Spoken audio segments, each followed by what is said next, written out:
चलिए हमने आज एक इम्पोर्टेंट सेशन यहाँ पे रखा हुआ है और ये एक ट्रेनिंग सेशन है।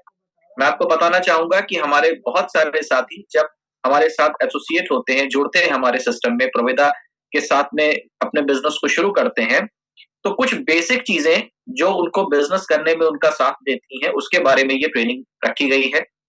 कल इसका लेवल पार्ट 1 था, यानी कि हमने बहुत ही बेसिक चीज़ों को आपके साथ शेयर किया था। आज एक लेवल ऊपर की हम बातचीत करेंगे। यानी कि हम किस तरीके से प्रेज़ेंटेशन देने के बाद की जो प्रक्रिया है, किसी को अपने बिज़नेस में शामिल करने की प्रक्रिया है, उस पर आज की बातचीत हमारी यहाँ पर चलेगी। तो चलिए, आप उम्मीद है कि आप सारे लोग डायरी और पेन के साथ रेडी हैं, तो बस मुझे 1 मिनट के लिए दिखा दीजिए कितने लोग रेडी हैं अपने पेन और पेपर के साथ में। मैं देखना चाहता हूँ। चलिए, गुलशन कुमार जी रेडी हैं, बहुत अच्छे तरीके से बैठ के ट्रेनिंग ले रहे हैं आप। तो मुझे वो लोग बहुत अच्छे लगते हैं जो बैठकर प्रॉपर ट्रेनिंग को अटेंड करते हैं। और कैमरा ऑन है, बहुत बढ़िया। आपने राजेश साहा साहब भी दिखा रहे हैं कि उनके पास डायरी है। राहुल कनौजिया जी भी हमारे साथ में हैं जो अपने लिटरेचर के साथ रेडी हैं। तो आप सभी का बहुत-बहुत स्वागत है। तो अब वक्त को ज़ाया ना करते हुए मैं सबसे पहले वापस दोहराना चाहूँगा कि हमारा जो आज का सेशन है, ये लेवल 2 की एक ट्रेनिंग है, जहाँ पर आप बिज़नेस में जब शामिल हो जाते हैं, तो उसके बाद आपको किस तरीके से काम करना है ताकि आपका काम आसान हो जाए। तो इसी विषय पर आज हम शुरू करते हैं लेवल 2। उम्मीद है आप सारे लोग तैयार होंगे। आप सभी को जो अभी-अभी मेरे साथ जुड़े हैं, तकरीबन 150 लोग हैं और ये लगातार संख्या बढ़ती चली जा रही है। फिर से मकर संक्रांति की शुभकामनाओं के साथ आज का मैं ट्रेनिंग को यहाँ पर शुरू करता हूँ।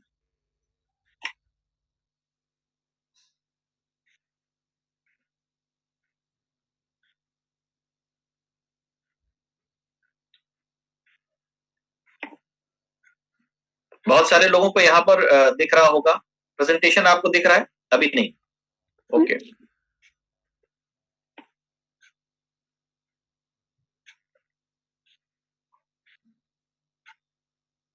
तो कल हमने क्या-क्या बातचीत करी थी आपको याद होगा? आप लोग मुझे मैसेज करके बताइए कल कौन से विषयों पर हमने बातचीत करी थी? देखते हैं कितने लोगों को पता है और कितने लोगों ने अटेंड किया था कल का हमारा सेशन।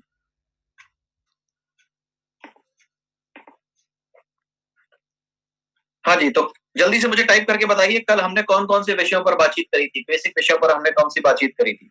हाँ, बेसिक का कौन-कौन से विषय थे? सबसे पहले हमने बात करी थी आपकी ड्रीम बिल्डिंग के बारे में। फिर उसको कन्वर्ट करने के लिए हमने आपको बताया था कि आपको लिस्ट बिल्डिंग करनी है। लिस्ट बनाने की सही प्रक्रिया क्या है? इस पर कल बातचीत हुई थी। लिस्ट बनाने के बाद जो हमने बातचीत करी थी वो थी इन्विटेशन पर, कि किस तरीके से आपको आमंत्रित करना है लोगों को बिज़नेस में लाने के लिए। इसके बाद हमने बातचीत करी थी आपसे प्लान प्रेज़ेंटेशन को किस तरीके से आपको करना है। किसी व्यक्ति को अगर आप बिज़नेस के बारे में बता रहे हैं, तो वो किस तरीके से बताएँगे, इस पर हमारा विषय था। और साथ ही साथ मैंने डायरेक्ट सेलिंग का एक आपको एक तरीके से टूल्स मशीनरी दिखाई थी कि किस तरीके से एक नए व्यक्ति को आप अपने बिज़नेस में शामिल करते हैं। वो ग्राहक के तौर पर शामिल होता है और उसके बाद वो लीडरशिप तक उसको कैसे लेकर जाते हैं, यानी सिस्टम कैसे काम करता है डायरेक्ट सेलिंग का।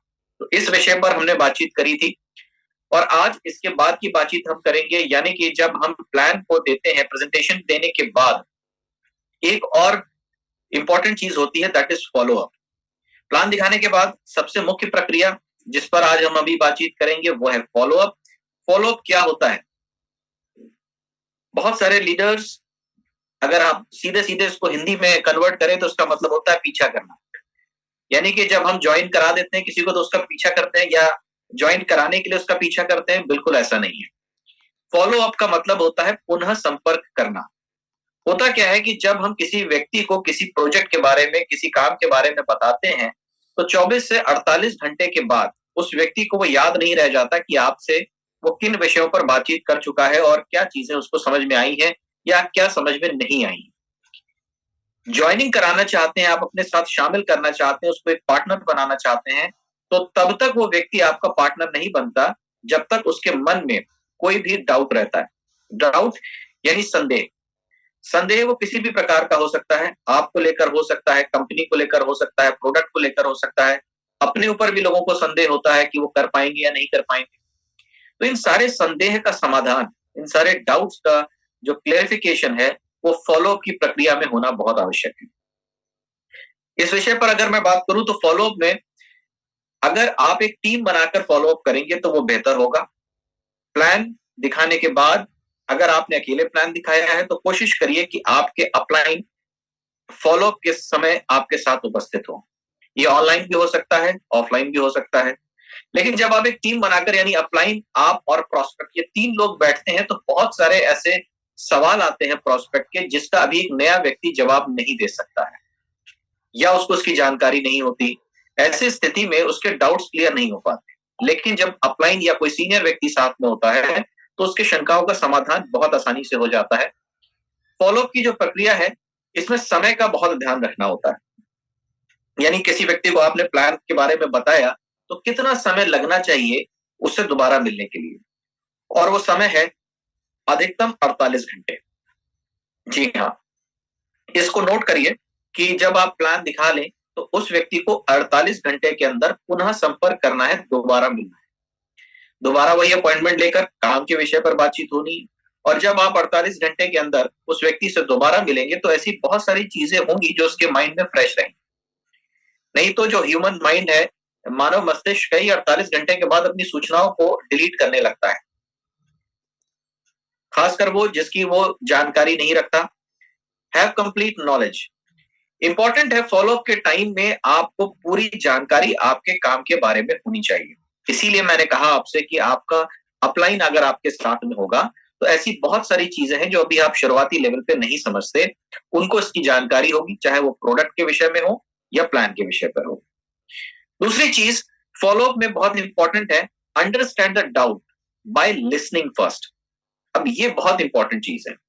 2 शब्द हैं, एक शब्द है लिसनिंग और एक है हियरिंग, यानी सुनना और समझना। इन दोनों में बहुत फर्क होता है। हो सकता है कि आप मेरी बातें इस वक्त सुन रहे हो, लेकिन बहुत कम लोग होते हैं जो उन बातों के अर्थ को भी समझते हैं कि मैं कहना क्या चाहता हूं। तो सुनना और समझना ये 2 अलग अलग चीजें हैं। आप जब किसी व्यक्ति के पास फॉलोअप के लिए जाते हैं तो आपको बोलना कम है और सुनना ज्यादा है, क्योंकि जितना ज्यादा आप सुनेंगे उस व्यक्ति को आप समझ पाएंगे, और जितना व्यक्ति को आप समझ पाएंगे आप उसके प्रश्नों का उसी हिसाब से उत्तर दे पाएंगे। तो understand the doubt by listening first. अगर कोई आपत्ति आपके किसी प्रोस्पेक्ट की होती है तो बहुत ध्यान से उसके सवाल को समझना है कि वो एक्चुअली कहना क्या चाहता है। एक उदाहरण से मैं आपको समझाऊंगा। अगर वो व्यक्ति कहता है कि यार मैं इस काम को नहीं कर पाऊंगा, मान लेते हैं वो कहता है मैं इस काम को नहीं कर पाऊंगा, तो आपको सुनाई क्या दे रहा है कि वो इस काम को नहीं कर पाएगा, और आप इसका उत्तर देते हैं अरे क्यों नहीं कर पाओगे, तुम तो कर सकते हो, इसमें करना ही क्या है। नहीं, अगर आप उस बात को समझें कि वो कह रहा है कि नहीं कर पाऊंगा तो आपका प्रश्न ये होना चाहिए कि कौन सी ऐसी चीज है जो तुमको निर्णय लेने से रोक रही है, तुमको ऐसा क्यों लगता है कि तुम इसको नहीं कर पाओगे।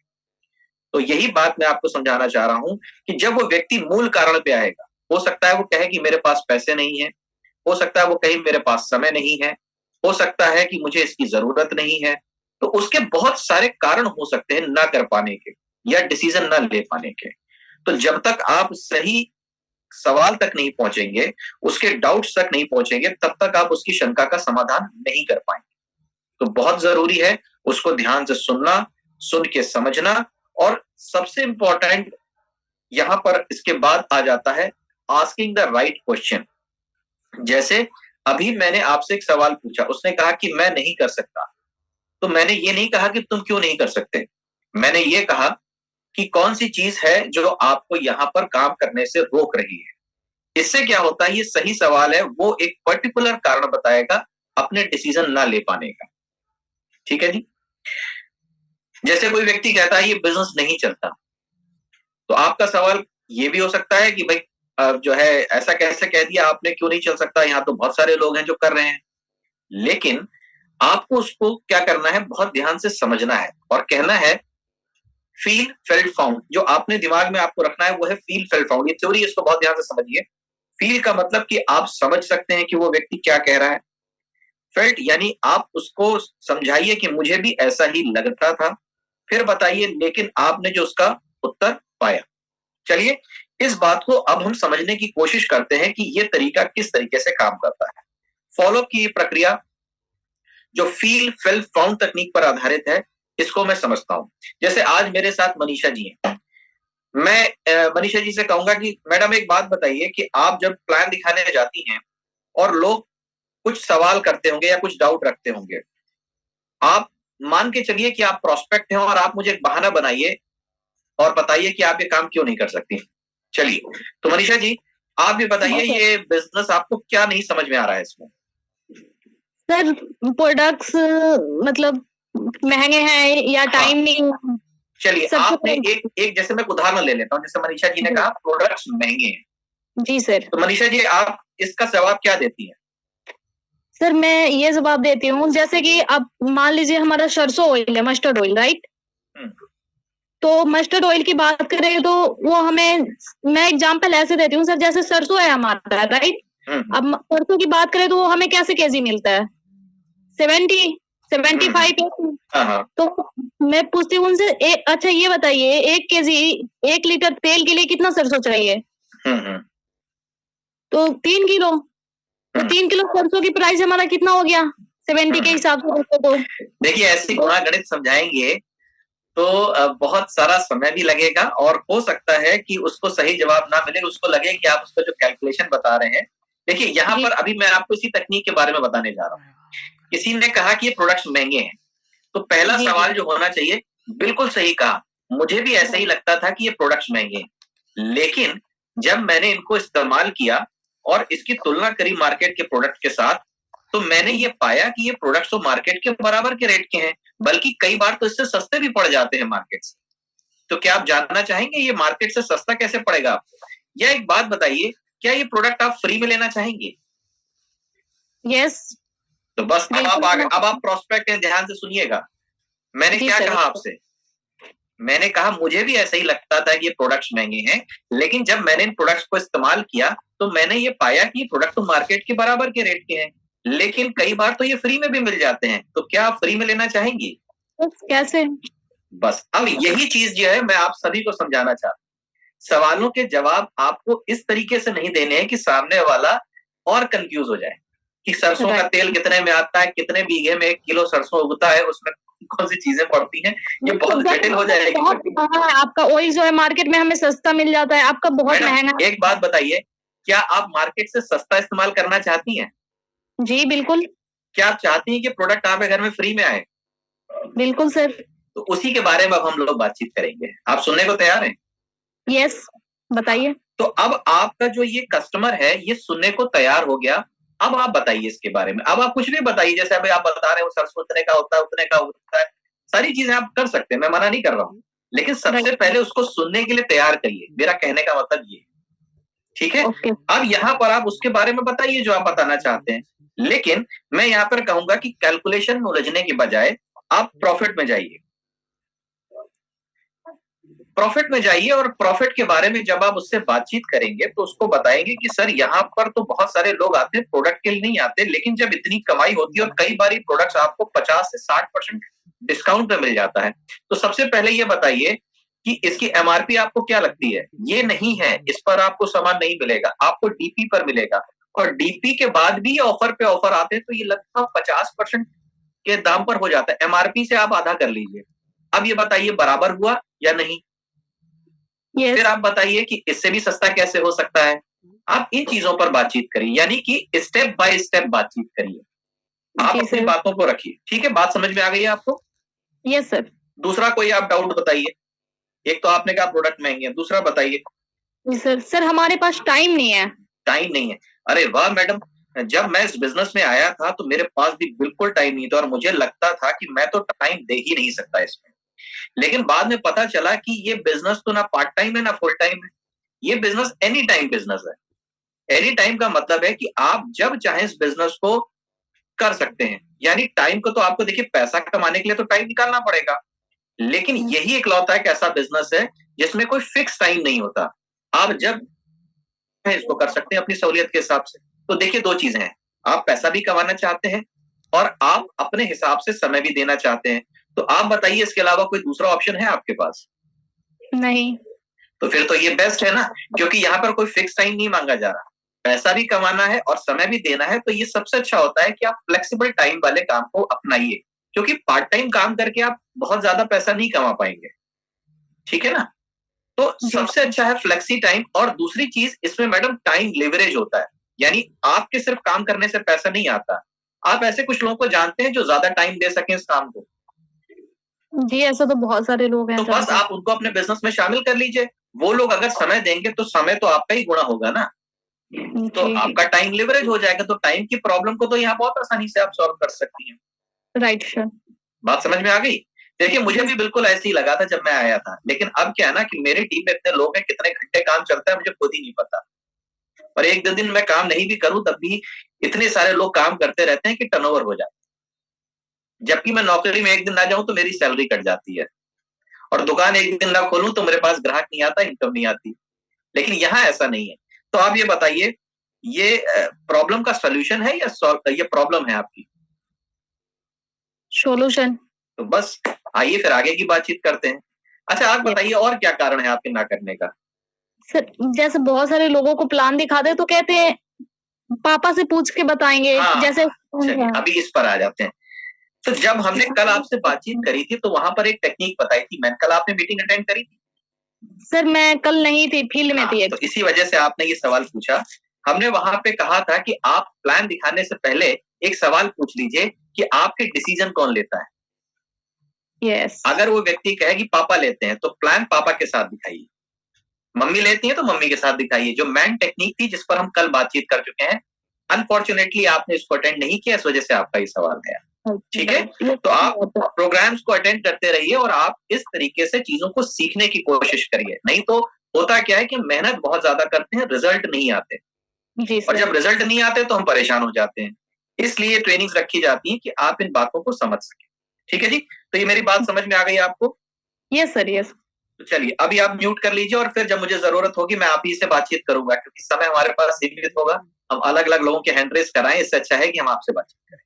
जी सर। तो उम्मीद है ये बाकी लोगों को ये बात समझ में आई होगी जो मैंने अभी आपसे कही, फील कल्ट फाउंड तकनीक, और इसी प्रक्रिया से आप फॉलो अप को बेहतर बना सकते हैं। अगला टॉपिक जिस पर हमें बातचीत करनी है वो है ऑब्जेक्शन हैंडलिंग। एक्चुअली जो मैंने अभी आपके सामने करके दिखाया, जो प्रैक्टिकल करके दिखाया, वो भी ऑब्जेक्शन हैंडलिंग का ही एक पार्ट। फॉलो अप का मतलब होता है दोबारा मिलना, और ऑब्जेक्शन हैंडलिंग का मतलब होता है उसके डाउट्स को क्लियर करना। और डाउट्स को क्लियर करने के लिए ये जो वार्तालाप आप लोगों के बीच होता है, जैसे किसी ने कहा प्रोडक्ट महंगे हैं, ये है, जैसे अभी आप बहुत सारी बातें ये कर रहे थे, यानी कि वो डाउट्स क्लियर कर रहे थे। जैसे यहाँ पर लिखा हुआ इट इज टू एक्सपेंसिव, है ना। यहाँ पर जैसे वो कहता है कि बहुत महंगे, तो आप नाराज हो जाते हो, अरे ऐसा कैसे कह दिया, सरसों कितने की होती है आपको मालूम है, आपको पता भी है सरसों आती कितने की है, और एक लीटर तेल निकालने में कितनी सरसों लगती है आपको पता है, कि खाली कह दिया कि आपकी महंगी है। तो आप इस तरीके से उससे आर्ग्यूमेंट कर रहे हैं, ठीक है ना।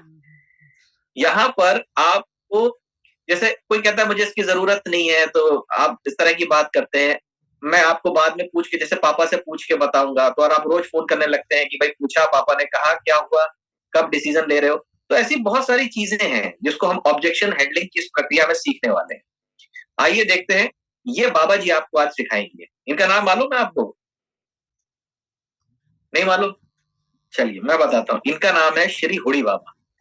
ये बाबा जी के पास बहुत सारा ज्ञान है, जैसे आपके पास बहुत सारा ज्ञान है कि 1 लीटर सरसों का तेल निकालने में कितने लीटर सरसों लगती है, और वो सरसों कितने बीघे खेती में बनती है, ये सब आपको पता है।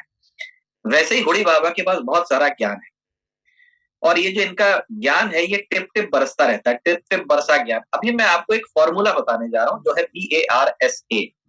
ये सीखने की बात है, यानी कि आपकी नॉलेज में इजाफा होगा अगर आप इस बात को सोचेंगे। सबसे पहले बाबा जी कहते हैं बड़ा सूत्र, यानी पिक्चर, बिग पिक्चर। जब भी हम किसी व्यक्ति से फॉलोअप की बात करते हैं या ऑब्जेक्शन हैंडलिंग की बात करते हैं, तो हमें बड़ा सोच रखनी चाहिए, छोटी सोच नहीं रखनी चाहिए। उस व्यक्ति से जब हम बातचीत करते हैं, उसका मतलब ये नहीं होता कि तुम्हारे प्रोडक्ट बहुत महंगे हैं। उसका असली मतलब ये होता है कि मेरे पास उतने पैसे नहीं है, मेरी जेब उतनी खाली है। सही मतलब तो यही है ना। तो बड़ी सोच क्या है? बड़ी सोच ये है कि सस्ता और महंगा एक एहसास है, एक फीलिंग है जो आपकी जेब से जुड़ी हुई है। जिस दिन आपकी जेब में बहुत सारे पैसे होते हैं सब कुछ सस्ता लगने लगता है, और जिस दिन पैसे नहीं होते हर चीज महंगी लगने लगती है। तो बड़ी चीज क्या है, उसको पैसे कमवाना या उसको सस्ता करना प्रोडक्ट। बड़ी चीज है उसको पैसे कमवाना, उसकी जेब में पैसे आए, उसको सस्ते महंगे का एहसास ना हो, है ना, यही तो बड़ी चीज है। इसीलिए आपको एक बड़ी पिक्चर उसको दिखानी होगी। जैसे कि मैंने क्या कहा, मैंने उससे कहा कि आप प्रोडक्ट फ्री में लेना चाहते हैं, छोड़ो सस्ता महंगा। उसने कहा कि हाँ फ्री में लेना चाहते हैं। तो मैं आपको बताऊंगा कि भाई आपका घर का जो प्रोडक्ट का खर्चा है वो 5,000 रुपए, और आपकी कमाई होने लगी प्रोवेदा के साथ 10,000 रुपए की, तो ये प्रोडक्ट महंगा हुआ कि सस्ता हुआ या फ्री हो गया?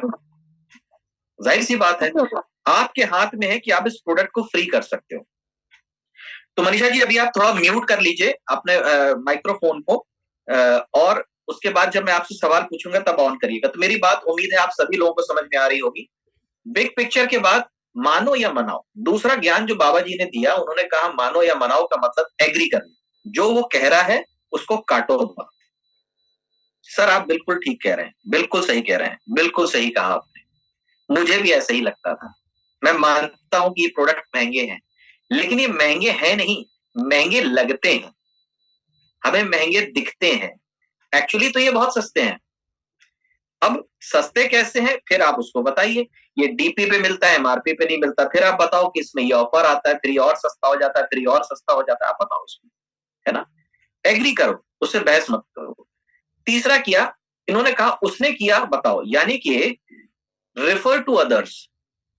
जैसे अब आपके पास एक स्टूडेंट था, वो कह रहे हैं कि पापा ने मना कर दिया, मम्मी ने मना कर दिया, ठीक है, तो यहां पर ऐसे बहुत सारे स्टूडेंट हैं। आपको पता है हमारे यहाँ कैसे स्टूडेंट हैं जो महीने के 2.5 से 3 लाख रुपए भी कमा रहे हैं। क्या आपको मालूम है कि हमारे साथ एक ऐसे लीडर भी हैं जिनकी उम्र सिर्फ 19 वर्ष है, और वो चार्टर्ड अकाउंटेंसी के कोर्स करने के साथ साथ यहाँ पर एक डायमंड एग्जीक्यूटिव भी है। आपको पता है, नाम बताइए जरा उनका। मनीषा जी आप उनका जरा नाम बताएंगी। सर रोहित। रोहित, अच्छा जी। आपको पता है हमारे साथ एक ऐसे लीडर हैं जो उड़ीसा से बिलोंग करते हैं, कौन बताएगा? अच्छा, तो मनीषा जी यही चीज है, इसको कहते हैं जानकारी रखना। हर्ष सानिध्य नाम है उनका, जी आप पढ़िए उनके बारे में, जानिए, और जब भी कोई स्टूडेंट मिले तो हर्ष सानिध्य की कहानी बताइए, उनके बारे में बताइए। हर्ष सानिध्य जी एक ऐसे स्टूडेंट हैं जिनकी उम्र अभी 20 वर्ष से कम है, और वो एक पढ़ाई के साथ साथ यहाँ पर 1 लाख रुपए से ऊपर कमाते हैं और पढ़ाई भी करते हैं। यस सर, तो क्या वो स्टूडेंट को उनकी बात समझ में आएगी? कभी आप मिलवाएंगे उनसे ना, तभी तो वो समझ पाएंगे ना कि उनके स्तर का कोई व्यक्ति भी है जो लाखों रुपए महीना कमा रहा है, अपने दम पे अपने पैसे से नकद गाड़ी खरीद के आया है। ये सब जानकारी आपको होनी चाहिए, है ना। तो जब कोई महिला आपसे बातचीत करती है तो ऐसी बहुत सारी महिलाएं हैं टीम हैप्पी वॉरियर्स में जिन्होंने अपने घर को संभालते हुए इस बिजनेस को बहुत बड़ा बनाया है। आप उनके बारे में लोगों को बताइए। तो ये आपको नॉलेज के हिसाब से अपनी टीम को भी जानना बहुत जरूरी है। और जब हम रेफर करते हैं, हम हट जाएंगे बीच में से, फिर हर्ष सानिध्य बात करेंगे उस स्टूडेंट से, और जब एक सफल स्टूडेंट दूसरे स्टूडेंट से बातचीत करेगा तो वो बात उसकी समझेगा या नहीं समझेगा? समझेगा, बिल्कुल समझेगा। तो यहाँ पर आप एक स्टूडेंट को स्टूडेंट से जोड़िए, हाउसवाइफ को हाउसवाइफ से जोड़िए, एक डॉक्टर को एक डॉक्टर से जोड़िए, एक इंजीनियर को एक इंजीनियर से जोड़िए। यहाँ पर बहुत सारे सफल लोग हैं जो अपने अपने बैकग्राउंड में अपने काम के साथ साथ इसको पार्ट टाइमली कर रहे हैं, ठीक है।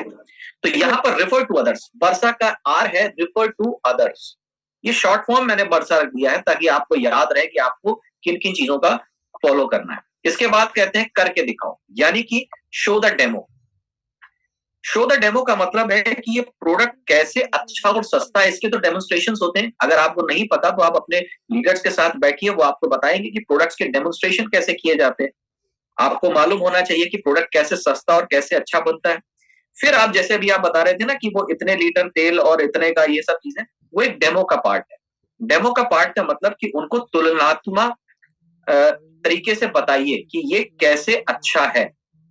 और तुलना जब भी करी जाए, जैसे कोई कहता है ना कि आपकी लकीर छोटी है और आप लड़ जाते हो कि नहीं साहब मेरी तो इतनी बड़ी लकीर है, ऐसा नहीं है। आपको एक लकीर और खींचनी पड़ेगी जो उससे बड़ी होगी बगल में, और उससे सवाल पूछना पड़ेगा अब बताइए कौन सी लकीर बड़ी है। यानी कि आप अपने प्रोडक्ट के बारे में ज्यादा बातचीत करेंगे, दूसरे की बुराई कम करेंगे, तब ये एक डेमोन्स्ट्रेशन बनेगा। दूसरे प्रोडक्ट को खराब करके या दूसरे व्यक्ति की बुराई करके अपने आप को बड़ा करके आप कभी भी सफल नहीं होंगे उस आर्ग्यूमेंट को जीतने में। इस बात को समझिएगा, डेमोन्स्ट्रेशन दिखाइए, करके दिखाइए, अच्छे रिश्ते बनाइए। और फिर भी अगर वो व्यक्ति उस वक्त तैयार ना हो किसी भी तरीके से, तो आप उसके साथ रिश्ते बिगाड़िए मत, एक्सेप्ट विद ग्रेस। किसी भी कारण से अगर वो मान नहीं पाता है या उसका निर्णय नहीं आ पाता है, तो आप उसको ये मत सोचिए कि यार ये बेकार आदमी है, मेरा दोस्त था, इसने मेरी बात नहीं मानी, आज से इसकी दोस्ती मेरी खत्म। अगर आप ऐसा कर लेंगे तो वो हमेशा के लिए आपके साथ शामिल नहीं होगा। ये 1 या 2 दिन का बिजनेस नहीं है। हो सकता है कि वो व्यक्ति इस वक्त बिजनेस में शामिल ना होने के लिए तैयार ना हो, लेकिन प्रोडक्ट यूजर तो बन सकता है ना। अगर आपका वो मित्र है, दोस्त है, रिश्तेदार है, तो आप उसको कुछ प्रोडक्ट ऑफर करिए और उससे बोलिए कि ये प्रोडक्ट हम आपको दे रहे हैं, पसंद नहीं आया तो खुला हुआ प्रोडक्ट वापस कर लीजिएगा, 1 हफ्ते के बाद मुझे बताइएगा। अगर ये कहकर आप एक साबुन उसके पास छोड़ देते हो, एक टूथपेस्ट उसके पास छोड़ देते हो और 1 हफ्ते बाद उससे पूछते हो कि क्या वो टूथपेस्ट आपको अच्छा लगा, तो क्या जवाब आएगा? जवाब ये आएगा कि अच्छा लगा। कोई भी ये नहीं कहेगा कि अच्छा नहीं लगा। और अगर कोई कहता है कि अच्छा नहीं लगा, तो फिर आप उसे कहिए आप मुझे खुला हुआ प्रोडक्ट वापस कर दीजिए, क्योंकि हमारी कंपनी एक्सेप्ट कर लेती है और उसके पास मनी बैक गारंटी है। क्या ये आप कॉन्फिडेंस के साथ कह सकते हो? बिल्कुल कह सकते हो। और धीरे धीरे फिर उसको आप यूजर बनाओ। यूजर बनने के बाद फिर वो बिजनेस में शामिल हो सकता है।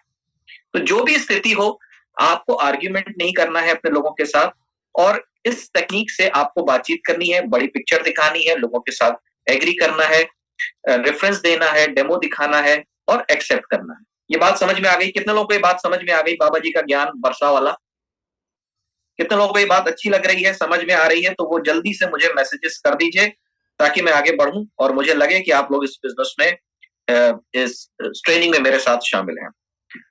अब आप अनम्यूट कर सकती हैं मैडम, आप बताइए क्या ये बात आपको समझ में आ गई? जी सर, जी जी। आपको इसमें से कोई सवाल पूछना है मुझसे? नहीं। चलिए, तो एक एक करके आपको ये सारे सवाल अगर आपके मन में आते हैं तो आप इसको पूछते जाइए ताकि और भी लोगों को इसका फायदा मिले। तो हमने यहाँ पर आपसे बातचीत करी दूसरे विषय पर, अब हम एक विषय को बदलते हैं और विषय है हमारा डिसीजन मेकिंग। निर्णय व्यक्ति कब लेता है, कैसे लेता है, किन परिस्थितियों में लेता है, ये एक बहुत इंपॉर्टेंट चीज है जो आपको लोगों की मनोदिशा के बारे में बताएगी। आपको अपनी जो साइकोलॉजिकल है कि भाई कारण क्या होता है लोगों के ज्वाइन करने का या ना करने का, ये जो आपका डाउट्स है वो यहाँ पर अभी मैं क्लियर करने की कोशिश करूंगा। डिसीजन मेकिंग की जो प्रक्रिया है ना, ये आप ऐसे समझिए कि आप एक रस्साकशी में है, रस्साकशी छोड़ देते हैं, चलिए हम दूसरी तरीके से बात करते हैं। 2 दुश्मन आपस में युद्ध कर रहे हैं, एक हिंदुस्तानी है, एक पाकिस्तानी है, बॉर्डर पे लगे हुए हैं। हिंदुस्तानी के पास भी एक बंदूक दी गई है जिसमें 6 गोलियां हैं, पाकिस्तानी के पास भी एक गन दी गई है जिसमें 6 गोलियां हैं, और दोनों अपनी अपनी बैरक में छुपे हुए हैं, छुपकर एक दूसरे पर वार कर रहे हैं। तो बताइए कौन जीतेगा? दोनों के पास 6-6 गोलियां हैं और एक बंदूक है, और ये बात दोनों को पता है, और दोनों अपनी जगह से छुपकर फायरिंग कर रहे हैं। क्या गारंटी है कौन जीतेगा? मनीषा जी आप बताइए कौन जीतेगा? हिंदुस्तानी भी जीतेगा या पाकिस्तानी जीतेगा? सर हिंदुस्तानी। क्यों जीतेगा? वो हिंदुस्तानी असली है। चलिए मैं बताता हूँ। मैं कहने का जो मतलब है कि आपके पास बेचने वाली गोलियां होती हैं, सामने वाले के पास ना खरीदने वाली गोलियां होती हैं। होता है ना, आप कहते हैं क्यों खरीदना चाहिए, क्यों खरीदना चाहिए, क्यों खरीदना चाहिए, वो कहता है जी क्यों नहीं खरीदना चाहिए, क्यों नहीं खरीदना चाहिए। अब आप ऐसे समझिए, जब आपके पास 6 गोलियां हैं, उसके पास 6 गोलियां और छुप कर निशाना लगा रहे हैं, तो जो समझदार व्यक्ति है वो सामने वाले की गोलियां खत्म करने का इंतजार होगा, और जैसे ही मुझे पता चल जाएगा कि आपकी गोलियां खत्म हो गई हैं तो मैं घुस के वहां पर डायरेक्ट में मार सकता, क्योंकि मुझे ये बात पता चल जाएगी कि आपकी सारी गोलियां खत्म हो गई हैं, तो मैं दौड़ा के मार सकता। आप इस बात को समझिए, जीतेगा वही जिसके पास गोलियां बची रहेंगी। आप क्या करते हो, जब आप फॉलोअप के लिए जाते हो तो आप दादा दादा दादा दादा दादा दादा फायरिंग शुरू कर देते हो, कर लो कर लो कर लो कर लो कर लो कर लो कर लो, ज्वाइन कर लो, और वो कहता है, और वो आपकी गोलियों का असर नहीं होता, वो एक बुलेट प्रूफ दीवार आपके सामने बनी होती है, आपको दिखती नहीं है, उससे टकरा के गोलियां वापस जाती है, और अंत में वो दीवार नीचे करता है और एक गोली मारता है। पूछ के बताएंगे सोच के बताएंगे। अब आप क्या कर लेंगे? सब कुछ तो आपने अपनी गोलियां खत्म कर दी और आखिरी में उसने कहा कि साहब सोच के बताएंगे या मम्मी से पूछ के बताएंगे। अब आप क्या कर लेंगे बताइए? कुछ नहीं कर सकते। एक गोली में घायल हो गए और घर आ गए। जबकि हमने इस गोली को खत्म करने का तरीका पता था, तो मैंने कहा था कि आप पहले ही पूछ लो कि डिसीजन कौन लेता है, मम्मी लेती है कि पापा लेते हैं। अगर ये आपने पहले ही खत्म करवा दी होती तो उसके पास कोई गोली नहीं बचती और आपसे ये सवाल नहीं करता। ठीक है, तो इस बात को समझिए, डिसीजन मेकिंग की प्रक्रिया में जब तक उसके पास कोई डाउट रह जाएगा, कारण रह जाएगा ना करने का, तब तक आपके साथ वो व्यक्ति ज्वाइन नहीं करेगा। तभी व्यक्ति ज्वाइन करेगा जब उसके पास ना करने का कारण खत्म हो जाए और करने का एक कारण आ जाए। तो डिसीजन मेकिंग में दो लोगों के बीच डिसीजन लेने की जो ये वॉर होती है, ये जो तरीका है, इसमें 4P टेस्ट करते हैं। जो सही डिसीजन लेने के लिए हमें 4 चीजों को देखना होता है। हम डायरेक्ट सेलिंग इंडस्ट्री में हैं, यहां पर प्रोडक्ट और पीपल का बिजनेस है। 4P टेस्ट में जो पहला P है वो है प्रोडक्ट्स। प्रोवेदा की जो प्रोडक्ट रेंज है, क्या वो सबके लिए है या किसी विशेष लोगों के लिए बनाई गई है? देखिए, यहां पर एक साबुन तो है नहीं, यहां सस्ता भी है, यहां महंगा भी है। यहां पर आपको एक सिग्नेचर सीरीज भी दी गई है। जो हाई एंड कस्टमर लेता है, जिसकी जेब में पैसा भरा हुआ है, वो सिग्नेचर सीरीज यूज करता है। जिसके पास पैसा थोड़ा कम है तो वो दूसरे लेवल की प्रोडक्ट को परचेज कर लेता है। यहाँ जो अगर खेती करता है तो वो किसानों के लिए भी प्रोडक्ट है। यहाँ अगर वो मवेशी चराता है तो दूध पालन करने वालों के लिए भी प्रोडक्ट है, हेल्थ के भी प्रोडक्ट है, कॉस्मेटिक्स भी है हमारे पास। जो प्रोडक्ट की रेंज है वो बहुत विस्तृत है। प्रोवेदा ने हिंदुस्तान के हर वर्ग के लिए प्रोडक्ट बनाए हैं। तो महंगा और सस्ता पहली चीज तो उस दिमाग से निकाल दीजिए। दूसरी चीज, जिस कंपनी में इतनी बड़ी प्रोडक्ट रेंज हो, तो आपको अगर एक या दो प्रोडक्ट समझ में नहीं भी आ रहे, जैसे अभी आपने बात करी तेल की बात करी, हम कहते हैं ठीक है, आप वो खाना पकाने का तेल आप दूसरे ब्रांड का इस्तेमाल करिए अगर आपको महंगा लग रहा है। और बताइए आपको सस्ता क्या लग रहा है, आपको अच्छा क्या लग रहा है, आपको जरूरत किस चीज की है। एक बात बताइए, आपके घर में किसी को कोई स्वास्थ्य वाली समस्या तो नहीं है, किसी को डायबिटीज तो नहीं है। अब तेल बदलने से डायबिटीज भी ठीक हो सकती है, ये बात शायद उस व्यक्ति को नहीं पता है। और आपके तेल का जो राइस ब्रान ऑयल है, इसकी खासियत यह है कि डायबिटीज को भी कंट्रोल कर देता है, ये बात शायद उसको नहीं पता है। तो आप प्रोडक्ट को पहले जानिए, खाली तुलना नहीं करनी है आपको किसी के साथ। आपको ये भी देखना है कि आपकी प्रोडक्ट की क्या क्वालिटी है, और एक या दो प्रोडक्ट में फंस के नहीं रहना है, क्योंकि आप तेल बेचने या साबुन बेचने वाले सिर्फ बिजनेस में नहीं है, आप बहुत बड़ी रेंज के साथ उस बिजनेस में उतरे हैं। ठीक है। दूसरी चीज, पैशन चेक करिए, उस व्यक्ति का मन भी है पैसा कमाने का या नहीं, उस व्यक्ति की इच्छा भी है, उसके सपने भी हैं, उसकी जरूरत भी है, हमने उसके बारे में कभी नहीं जाना। और फोकस हमेशा हमें व्यक्ति पे करना चाहिए जो सामने बैठा है, ना कि किसी प्रोडक्ट के ऊपर, क्योंकि जो व्यक्ति सामने बैठा है उससे बड़ा कोई प्रोडक्ट नहीं है। उसी के साथ आपको काम करना है और उसी के साथ आपको सफल होना है, वो आपका एक पार्टनर है। तो पहले उस पार्टनर को समझिए ध्यान से, क्योंकि यहां पूरी दुनिया को ज्वाइन कराने के लिए प्रोवेदा ने आपको नहीं बोला है। सिर्फ दो अच्छे साथी जो आपको समझ सके, आप उनको समझ सके, और दोनों लोग इस बिजनेस को समझ सकें, सिस्टम को फॉलो कर सकें, वो आपको एक बहुत बड़ा बिजनेस दे सकते हैं। तो सामने वाले का पैशन भी जानना बहुत जरूरी है और उसका इंटरेस्ट क्रिएट करना भी बहुत जरूरी है। तीसरी बात जो मैं कहूंगा यहां पर, वो प्रॉफिट की कहूंगा। अगर आप निर्णय नहीं ले पा रहे हैं तो प्रॉफिटेबिलिटी जो प्लान है, मार्केटिंग प्लान है प्रोवेदा का, ये 2 लेग मार्केटिंग प्लान है, प्रोडक्ट बेस्ड मार्केटिंग प्लान है, और यहाँ पे जो प्रॉफिट की संभावनाएं है वो अनलिमिटेड है। इसको कभी आप गहराई से समझने की कोशिश करिएगा। 2 लेग जनरेशन प्लान में जो प्रॉफिटेबिलिटी आपको दी गई है प्रोवेदा के माध्यम से, ये बेस्ट ऑफ बिजनेस वॉल्यूम आपको यहाँ मिलता है। सिर्फ सस्ते प्रोडक्ट्स की बात नहीं हो रही, इसके मार्केटिंग प्लान में भी बहुत ज्यादा प्रॉफिटेबिलिटी है। इस बात को आपको समझना है और इसी बात को आपको समझाना है सामने वाले व्यक्ति को, तब वो डिसीजन ले पाएगा। और ये पीपल बिजनेस है, आप उसको भरोसा दिलाइए कि सर आप अगर काम करते हैं हमारे साथ तो हम आपकी मदद करेंगे। हेल्पिंग आपको अकेले नहीं करना होता। ये बिजनेस लोगों का बिजनेस है, और आप यहाँ पर देख रहे हैं कि एक व्यक्ति दूसरे को खींच रहा है अपनी तरफ। वो नंबर 1 पे, नंबर 2, नंबर 3 पे कोई नहीं है। जो 2 और 3 पे था उसको भी खींच के वो नंबर 1 पे ला रहा है। कारण क्या है?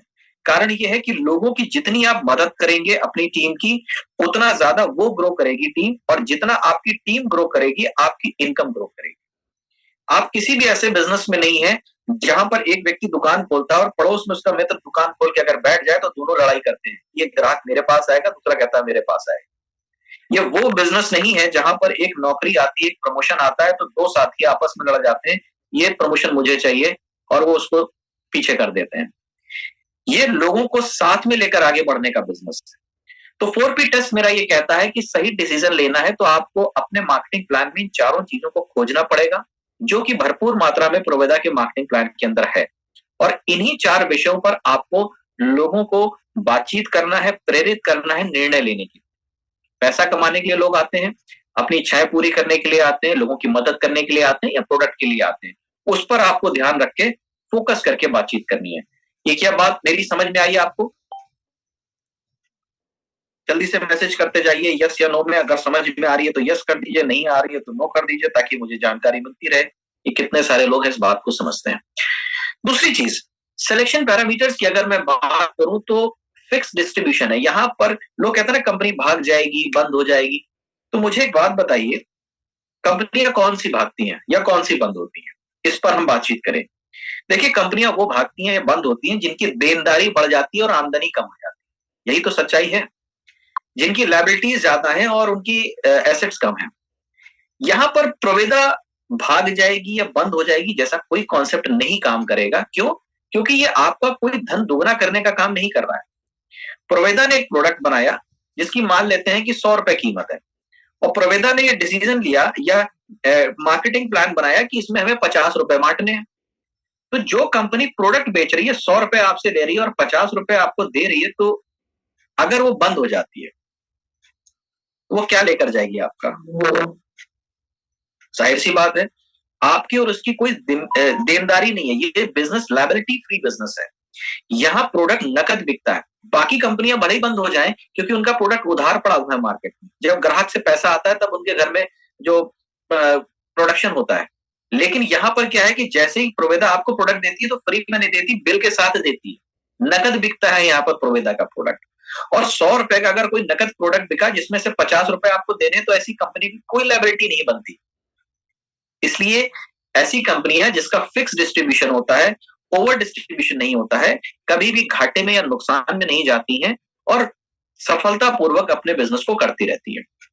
ऐसी कोई भी कंपनी नहीं होती जो प्रोडक्ट बेस्ड कंपनी, जैसे लक्स भाग गई, क्या कोका कोला भाग गई या दूसरी कंपनियां भाग गई? नहीं, उनको मालूम है हमें बिजनेस को करना है। और अगर मान लेते हैं लक्स भाग जाती है तो आप पीयर्स इस्तेमाल करने लगते हो। यही तो हो सकता है। ग्राहक का क्या नुकसान? ग्राहक को क्या फर्क पड़ता है? वो दूसरे ब्रांड को ले लेगा। यहां पर ध्यान ये देने की बात है, कोई मनी रोटेशन स्कीम नहीं है, ये प्रोडक्ट का बिजनेस है और यहाँ एक फिक्स डिस्ट्रीब्यूशन है। अगर 50 रुपए बांटते हैं तो 51 रुपए कंपनी नहीं बांटती है। ये जनरेशन प्लान है, इसलिए यहां पर किसी भी प्रकार का कोई रिस्क नहीं होता, क्योंकि यहां पर मनी का इन्वॉल्वमेंट नहीं होता। आप केवल ब्रांड बदलते हो, कंपनी को कोई पैसे नहीं देते। आप जो भी पैसे कंपनी को देते हैं उससे ज्यादा की कीमत का आप सामान लेकर अपने पास तुरंत पहले दिन उसी वक्त रख लेते हैं।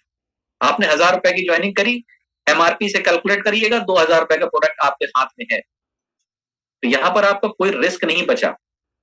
इस बात को समझने की कोशिश करिए। ये प्योर लीडरशिप बिजनेस है। Multi leg generation plan, 2 leg generation plan, इस तरह के मार्केटिंग प्लान होते हैं। कई लोग कंफ्यूज रहते हैं। मल्टी लेग में क्या होता है, थोड़ी मेहनत ज्यादा करनी पड़ती है, होता वहां पर भी फिक्स डिस्ट्रीब्यूशन है, लेकिन आप कितने लोगों को डायरेक्टली संभाल सकते हैं ये आपकी लीडरशिप पे डिपेंड करता है। आसान क्या होता है कि 2 साथियों के साथ शुरू करो और बाकी की टीम उन्हीं 2 साथियों के साथ उनकी मदद करने में लगा। और जो मल्टी लेग होता है उसमें क्या होता है कि आप खूब सारे साथियों को डायरेक्टली ज्वाइन करा लो। तो फर्क बस इतना है कि आप कितने अच्छे से मैनेज कर सकते हैं। और 2 टीम जनरेशन प्लान थोड़ा सा हेल्पिंग बिजनेस ज्यादा होता है और इसमें फायदा ये होता है कि हम एक दूसरे को सपोर्ट कर पाते हैं और ध्यान रख पाते हैं। तो हार्ड वर्क और लीडरशिप के ऊपर डिपेंड करता है कि आप किस चीज का चुनाव करते हैं, आप कितने मेहनती हैं और आपके अंदर कैसी लीडरशिप है। It's all about turnover. अंत में सब कुछ टर्नओवर यानी बिजनेस वॉल्यूम पर ही निर्भर करता है। कोई भी कंपनी अपनी जेब से आपको पैसा नहीं देती। कोई भी कंपनी अपनी जेब से आपको पैसा नहीं देती। आप जितना बड़ा बिजनेस करते हैं उसी के अनुपात में आपकी आमदनी यहां पर आती है। बड़ा बिजनेस बड़ी इनकम, छोटा बिजनेस छोटी इनकम। तो सब कुछ ध्यान रखिए कि बिजनेस वॉल्यूम पर आपको करना है। फोकस रखिए कि आपको पैसिव इनकम मिलती रहे। पैसिव इनकम का मतलब है आप ऐसी कंपनी के साथ में हैं जहां पर रोजमर्रा के इस्तेमाल के प्रोडक्ट्स हैं। कोई भी प्रोडक्ट ऐसा नहीं है जिसको आप दोबारा इस्तेमाल ना कर पाए। आप ऐसे प्रोडक्ट पर हैं जहां रीपर्चेज बनी रहती है। यहाँ नए लोगों का आने पर आपकी आमदनी नहीं आती, पुराने लोग ही रिपीट करते रहते हैं प्रोडक्ट को, तो ये पैसिव इनकम में कन्वर्ट हो जाता है। हमें करना क्या होता है, पुराने ग्राहकों को रोकने रखना होता है और नए ग्राहकों को जोड़ते रहना होता है, तब हमारा टर्नओवर बढ़ता है। लेकिन अगर ग्राहक हैं और ग्राहक रुके हुए हैं तो आमदनी तो फिर भी आती रहेगी, क्योंकि वो रीपर्चेज सिस्टम पे चलता रहे। इसलिए यहाँ पर एक पैसिव इनकम आपको मिलती है। एक समय बाद जब बहुत बड़ी टीम आपकी हो जाती है तो ये पाइपलाइन आपको रॉयल्टी इनकम देना शुरू कर देती है। अगर आपके पास ऐसे ग्राहक आ जाते हैं जो इन प्रोडक्ट्स को पसंद करते हैं और उनको परवाह नहीं है कि वो कितने का है, और उनको ये भी परवाह नहीं कि आप कर रहे हैं या नहीं कर रहे, उनको वो प्रोडक्ट पसंद आ गया तो वो इस्तेमाल करते रहते हैं। तो जब तक वो प्रोडक्ट इस्तेमाल होता रहेगा तब तक आपकी ये पैसिव इनकम आप तक पहुंचती रहेगी, बनती रहेगी। इसलिए जनरेशन प्लान सिलेक्शन पैरामीटर्स में अगर बात करूं तो प्रोडक्ट की रेंज, उसके genuine price, refund policy, company की जो स्कीम, रीपर्चेज की कंडीशंस, रीचेबल स्टोर्स, इन चीजों पर हमें निर्णय लेने होते हैं। आप बताइए, क्या प्रोवेदा में इनमें से किसी भी चीज में कमी है? प्रोडक्ट की रेंज कम है या प्राइस जेन्युइन नहीं है? प्राइस की बात करें तो आपको उसको समझना पड़ेगा कि ये कितनी अच्छी स्कीम्स के साथ आते हैं, उसकी क्या क्वालिटी है, उसकी क्या रीपर्चेज कंडीशंस हैं, जो ऑफर्स हैं उसमें क्या कंडीशंस लगी हुई हैं, स्टोर्स आप तक उपलब्ध हैं या नहीं, या आपके पास वो सामान उपलब्ध हो पा रहा है या नहीं। इन सारी चीजों पर अगर आप ध्यान दें तो प्रोवेदा एक संपूर्ण ऑर्गेनाइजेशन है जो लगातार तेजी से विस्तार करती चली जा रही है पिछले 6 सालों से। तो कंज्यूमर का ग्रुप यानी नेटवर्क बनाने में यहाँ पर आपको बहुत आसानी मिलने वाली है। और ultimately success is all about choice. जो सफलता है वो निर्णय लेने से आएगी, ये बाय चांस नहीं आती, तुक्का नहीं लगता। यहाँ पर आपको निर्णय लेना पड़ता है और उसके लिए काम करना पड़ता है। Success is all about choice and choice is always yours. चलिए, आज के लिए इस सेशन में तो फिलहाल इतना ही, बाकी मैं भी आपसे बातचीत करूंगा और लेवल 3 पर आप एक रेडी हो जाइए, जहां पर हम माइंडसेट के बारे में बातचीत करेंगे कि एक विनर माइंडसेट क्या होता है। तो उसके लिए अगले किसी सेशन में मिलेंगे। अभी मेरा वक्त है आप लोगों के साथ कुछ बातचीत करने का। तो कितने लोग हैं जिनको ये प्रेजेंटेशन समझ में आया और उससे जुड़ा हुआ उनका कोई सवाल है, तो अब मैं उनसे बातचीत करूंगा। अब आप रेडी हो जाइए पेन और पेपर के साथ, कैमरे को ऑन कर लीजिएगा, हैंड रेज करिएगा और हम लोग बातचीत करने वाले हैं।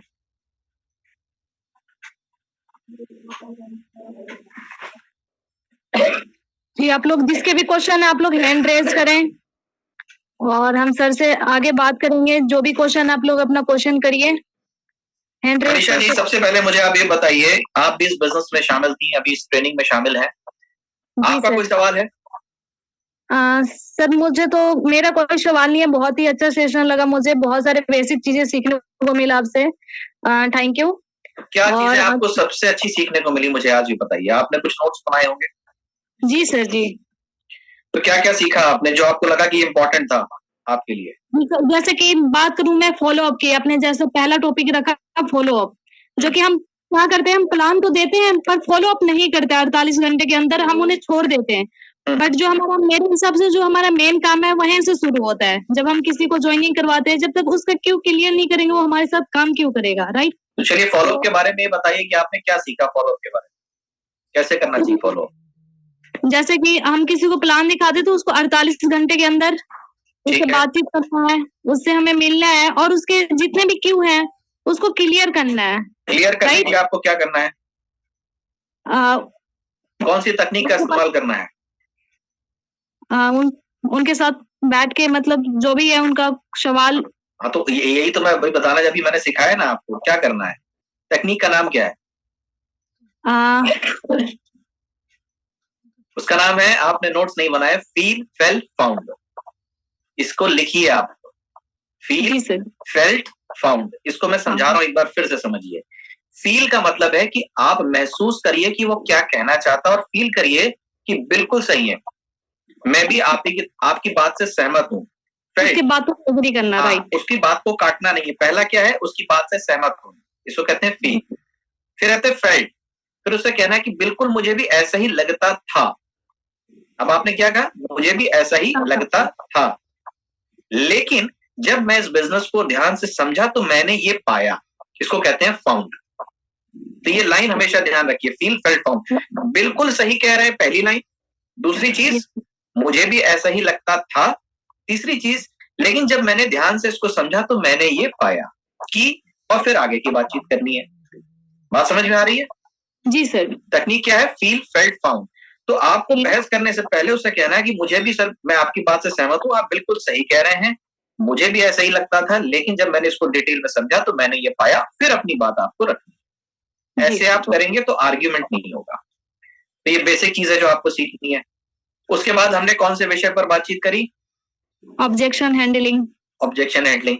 तो ऑब्जेक्शन हैंडलिंग के लिए कौन सा सूत्र है? ये फील फेल्ट फाउंड। इस बात को ध्यान रखिएगा क्योंकि बहुत इंपॉर्टेंट चीज है। अच्छा, इसके अलावा और किसी का कोई सवाल है तो जल्दी से आप मुझे प्रश्न करिए, हमारे पास 4-5 मिनट और अभी शेष हैं बातचीत करने के लिए। जिसका हैंड रेज होगा और कैमरा ऑन होगा उससे हम बातचीत करेंगे। अच्छा, ये बड़े मजे की बात है, या तो सब कुछ समझ में आ गया है लोगों को, कोई सवाल नहीं रहा, या कुछ भी समझ में नहीं आया है जो भी मैंने आपसे कहा है। ये जो है लेवल 2 जरा लेवल ऊपर हो गया क्या? ऐसा नहीं होना चाहिए। आप एक लीडर हैं और लीडरशिप की जो सीढ़ी है उसमें आप केवल दूसरे पायदान पे। अभी आपको अपने अंदर बहुत सारी चीजें डेवलप करनी है, इसलिए सीखना शुरू करिए। सुजीत कुमार सर हैं, इनको अनम्यूट करेंगे और इनसे हम बातचीत करेंगे। सर अनम्यूट कर दीजिए, पावर दीजिए अनम्यूट का सर को। मनीषा जी, आप पावर दे सकते हैं अनम्यूट का? सर नहीं। अच्छा जी, मैं को होस्ट हूँ ना सर। को होस्ट भी दे सकता है, आपको समझना पड़ेगा। ओके सर, हो गया। ओके, हो गया जी, वेरी गुड। ऐसे ही सीखना पड़ेगा आपको, बहुत बढ़िया सीख रही हैं आप। जी सर, सवाल पूछिए। जी sir, good morning. Good morning sir. और सबसे पहले आपको बहुत बहुत धन्यवाद, और आपका तो मैं फैन हो चुका हूँ।